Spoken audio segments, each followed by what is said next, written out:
Market related ആയിട്ടുള്ള ഏറ്റവും പുതിയ വീഡിയോയിലേക്ക് എല്ലാവർക്കും സ്വാഗതം. എല്ലാവർക്കും സുഖമെന്ന് കരുതുന്നു. നമ്മളിന്ന് സംസാരിക്കുന്നത് സലാസർ ടെക്നോ എഞ്ചിനീയറിംഗ് എന്ന് പറയുന്ന സ്റ്റോക്കിനെ കുറിച്ചാണ്. സ്റ്റോക്കിൻ്റെ കാര്യം പരിഗണിച്ച് നമ്മളതിൻ്റെ സ്വഭാവം മനസ്സിലാക്കുകയാണെങ്കിൽ കസ്റ്റമൈഡ് സ്റ്റീൽ ഫാബ്രിക്കേഷൻ നൽകുന്ന ഇന്ത്യ ആസ്ഥാനമായി പ്രവർത്തിക്കുന്ന ഒരു ടെക്നോ കമ്പനിയാണ്. അതല്ലെങ്കിൽ സലാസർ ടെക്നോ എഞ്ചിനീയറിംഗ് ലിമിറ്റഡ് എന്നാണ് ഇതിൻ്റെ പൂർണ്ണമായിട്ടുള്ള പേര്. ടെലികോം ടവറുകൾ, അതുപോലെ തന്നെ റെയിൽവേ ഇലക്ട്രിഫിക്കേഷൻ അഥവാ OHE ഉൾപ്പെടെയുള്ള ട്രാൻസ്മിഷൻ ലൈൻ ടവറുകൾ, സോളാർ പാനലുകൾ, പാലങ്ങൾ പോലുള്ള ഫ്രീ ഫാബ്രിക്കേറ്റഡ് സ്റ്റീൽ ഘടന എന്നിവ ഉൾപ്പെടുന്ന വലിയ കാര്യങ്ങളൊക്കെ ചെയ്തു വരുന്ന ചെറിയ വിലയിൽ കിട്ടാവുന്ന ഒരു സ്റ്റോക്കാണ്. അഥവാ 13 രൂപ 86 പൈസക്ക് കിട്ടാവുന്ന ഒരു സ്റ്റോക്ക്. ഈ സ്റ്റോക്കിൻ്റെ ഓവർവ്യൂ നമുക്കൊന്ന് നോക്കാം. കാരണം ഇത് പരിഗണിക്കാനുള്ള പ്രധാനപ്പെട്ട വിഷയം, വെള്ളിയാഴ്ച ഇത് ക്ലോസ് ചെയ്യുമ്പം 8.79% പോസിറ്റീവ് സൈഡ് വന്നിട്ടാണ് ക്ലോസ് ചെയ്തിട്ടുള്ളത്. അതിൻ്റെ ഓവർവ്യൂവിൽ കൃത്യമായി നമുക്ക് എല്ലാ ഫണ്ടമെൻ്റൽ സൈഡും അതുപോലെ തന്നെ ഫിനാൻഷ്യൽ സൈഡും ആരൊക്കെയാണ് സൂക്ഷിക്കുന്നത്, ഇവരുടെ ഓണർമാരുടെ കയ്യിൽ എത്രയൊക്കെ ഉണ്ട് എന്നൊക്കെ വഴിയെ പറയാം. ആദ്യം നമ്മൾ സംസാരിക്കുന്നത്, അല്ലെങ്കിൽ നമ്മൾ തുടങ്ങി പറയാൻ ആഗ്രഹിക്കുന്നത്, സലാസർ ടെക്നോ എഞ്ചിനീയറിംഗ് എന്ന് പറയുന്ന കമ്പനി വെള്ളിയാഴ്ച ക്ലോസ് ചെയ്യുമ്പം 13 രൂപ 86 പൈസയാണ്. അഥവാ 1 രൂപ 12 പൈസ പോസിറ്റീവ് സൈഡ് വന്നിട്ടാണ് ക്ലോസ് ചെയ്തിട്ടുള്ളത്. നമ്മൾ പെർസെൻറ്റേജ് അടിസ്ഥാനത്തിൽ പറയുകയാണെങ്കിൽ 8.79% ഉയർന്ന നിലവാരത്തിൽ ക്ലോസ് ചെയ്യാൻ പറ്റിയിട്ടുണ്ട്. അത് ശുഭ സൂചനയായിട്ട് നമുക്ക് പരിഗണിക്കാൻ പറ്റും. അതുപോലെ തന്നെ പെർഫോമൻസിൻ്റെ കാര്യം നോക്കുകയാണെങ്കിൽ 12 രൂപ 77 പൈസയാണ് ടുഡേ ലോ, അഥവാ വെള്ളിയാഴ്ച ട്രേഡ് ചെയ്യുന്ന ദിവസം ലോ ആയിട്ട് പോയിട്ടുള്ളത് 12 രൂപ 77 പൈസ മാത്രമാണ്. ഹൈ നോക്കുകയാണെങ്കിൽ 14 രൂപ 26 പൈസ വരെ ഉയർന്നു വരികയും ചെയ്തിട്ടുണ്ട്. ആക്ച്വലി നമുക്കറിയാം, ഒരു ഇൻട്രാഡേ ചെയ്യുന്ന ആളുകളെ സംബന്ധിച്ചിടത്തോളം, ഹൂജി ക്വാണ്ടിറ്റി എടുത്ത് ട്രേഡ് ചെയ്യുന്ന ആളെ സംബന്ധിച്ചിടത്തോളം 2 രൂപ അല്ലെങ്കിൽ 1.5 രൂപ കൃത്യമായിട്ട് അവർക്ക് പ്രോഫിറ്റ് ബുക്ക് ചെയ്യാൻ പറ്റുന്ന രീതിക്കാണ് ഈ കമ്പനിയുടെ ഒരു ദിവസത്തെ പെർഫോമൻസ് എന്നുള്ളത് നമുക്ക് മനസ്സിലാക്കാൻ പറ്റുന്നുണ്ട്. ഒരുപാട് ആളുകൾ അങ്ങനെ ചെയ്തിട്ടുണ്ടാകും എന്ന് നമുക്ക് പ്രതീക്ഷിക്കുകയും ചെയ്യാം. 2025 ഈ കാലെടുത്ത് വെച്ചപ്പം വളരെ കൃത്യമായിട്ട് ഇത്തരം കമ്പനികളെ നോക്കി വെച്ച് അതിൻ്റെ പൾസുകൾ അറിയുന്നത് നന്നായിരിക്കും. ഇത് നിങ്ങളെ കൊണ്ട് എടുപ്പിക്കാനോ അല്ലെങ്കിൽ വിൽപ്പിക്കാനോ അല്ല, പകരം ഇത് എഡ്യൂക്കേഷൻ പർപ്പസ് വീഡിയോ ആണ്. നിങ്ങളുടേതായിട്ടുള്ള തീരുമാനങ്ങളാണ് അന്തിമമായിരിക്കുക.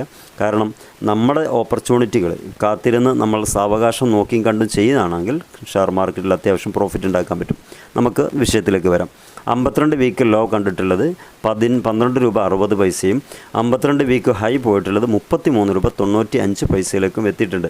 നല്ലൊരു ശതമാനം ഇതിനിടയിൽ ഇൻവെസ്റ്റ് ചെയ്ത ആൾക്ക് പ്രോഫിറ്റ് ബുക്ക് ചെയ്യാൻ പറ്റിയിട്ടുണ്ടെന്നുള്ള ഈ ഒരു ഫിഗറിൽ നിന്ന് നമുക്ക് മനസ്സിലാക്കാൻ പറ്റുന്നുണ്ട്.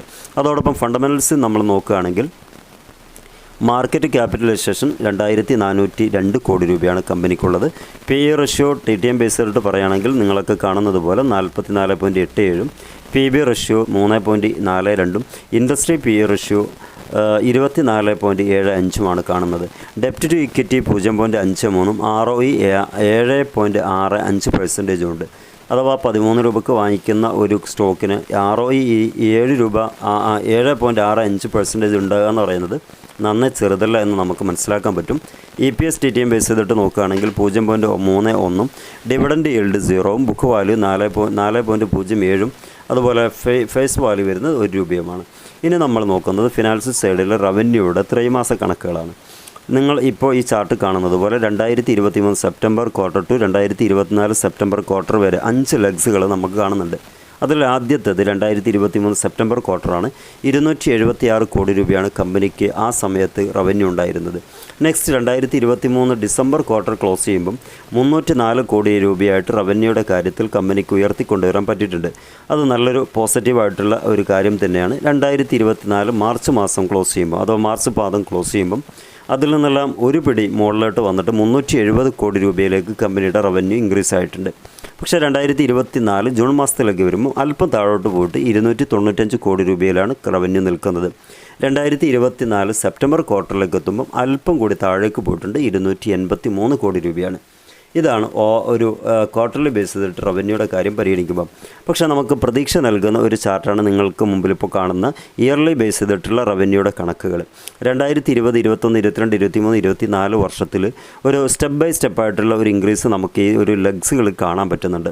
2020 കമ്പനിയുടെ റവന്യൂ എന്ന് പറയുന്നത് കേവലം 528 കോടി രൂപയാണ്. 2021 വരുമ്പം 607 കോടി രൂപയായിട്ട് ഉയർത്താൻ കമ്പനിക്ക് സാധിച്ചിട്ടുണ്ട്. 2022 വരുമ്പം 720 71 കോടി രൂപയും 2023 വരുമ്പം 1007 കോടി രൂപയിലേക്കും ഉയർന്നിട്ടുണ്ട്. അവസാനമായി സാമ്പത്തിക വർഷം അവസാനിക്കുമ്പോൾ 2024 സാമ്പത്തിക വർഷം അവസാനിക്കുമ്പം 1212 കോടി രൂപയായിട്ട് കമ്പനിയുടെ റവന്യൂ ഉയർന്നു വരുന്നുണ്ട് എന്ന് പറയുമ്പോൾ നല്ലൊരു പോസിറ്റീവ് ടെൻഡൻസി തന്നെയാണ്. ഇനിയും ഉയരാനുള്ള സാധ്യതകൾ നമുക്കിത് വെച്ചിട്ട് പറയാൻ പറ്റും എങ്കിലും അവരവരുടെ കണക്കനുസരിച്ച് ഓരോരുത്തർ ചെയ്യാം. നെക്സ്റ്റ് പ്രോഫിറ്റിൻ്റെ കാര്യം നോക്കാം.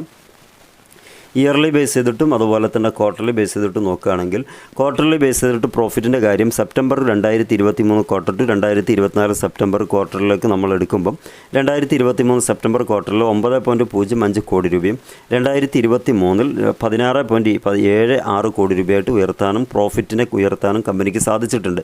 2024 വരുമ്പം 2024 മാർച്ച് ക്വാർട്ടർ ക്ലോസ് ചെയ്യുമ്പം 16.97 അവിടെ നിന്നും അല്പമെങ്കിലും ഉയർത്താൻ സാധിച്ചിട്ടുണ്ട്. പക്ഷേ ജൂൺ മാസം 2024 ജൂൺ ക്വാർട്ടർ ക്ലോസ് ചെയ്യുമ്പം 10.49 കോടി രൂപയായി ചുരുങ്ങിയിട്ടുണ്ട്.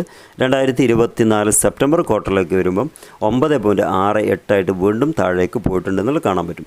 പക്ഷേ പ്രോഫിറ്റിൻ്റെ വിഷയത്തിൽ നമുക്ക് ഇയർലി ബേസ് ചെയ്തിട്ട് നോക്കുകയാണെങ്കിൽ നേരത്തെ റവന്യൂയുടെ കാര്യം പറയുന്നത് പോലെ തന്നെ സ്റ്റെപ്പ് ബൈ സ്റ്റെപ്പായിട്ടുള്ളൊരു ഇൻക്രീസ് കമ്പനിയുടെ പ്രോഫിറ്റിൻ്റെ വിഷയത്തിലും കാണാൻ പറ്റുന്നുണ്ട്.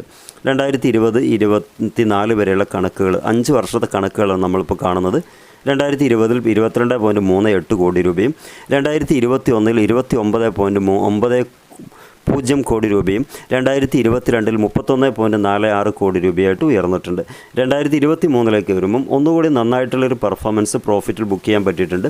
40.25 2024 ലാസ്റ്റ് സാമ്പത്തിക വർഷത്തിൽ 52.93 കോടി രൂപയും. ഇത് നമ്മൾ മനസ്സിലാക്കേണ്ട ഈ ഒരു വേരിയേഷൻ 2020 നമ്മൾ കാണുന്നത് 22.38 കോടി രൂപയാണ് കമ്പനിയുടെ പ്രോഫിറ്റ്.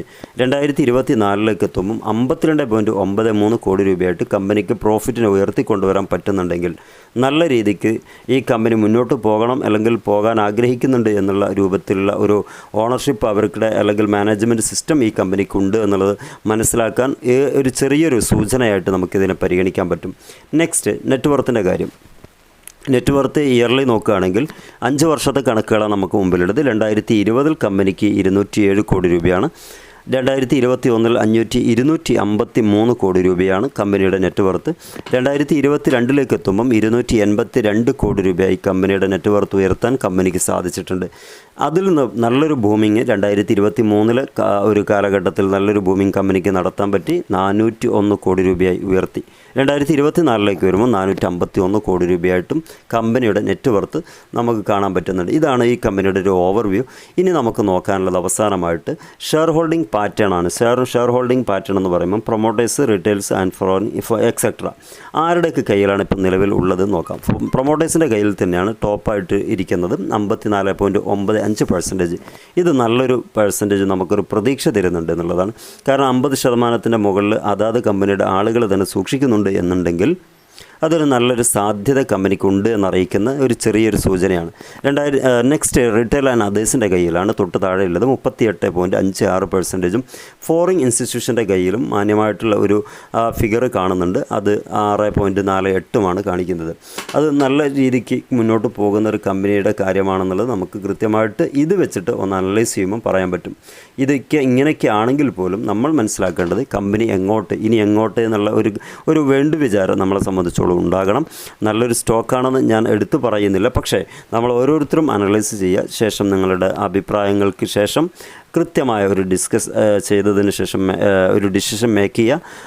മാർക്കറ്റിനെ സംബന്ധിച്ചിടത്തോളം ഇഷ്ടം പോലെ സാധ്യതകളും ഓപ്പർച്യൂണിറ്റികളുമുണ്ട്. നിങ്ങളുടെ അഭിപ്രായങ്ങളും നിർദ്ദേശങ്ങളൊക്കെ കമൻറ്റായി രേഖപ്പെടുത്തുക.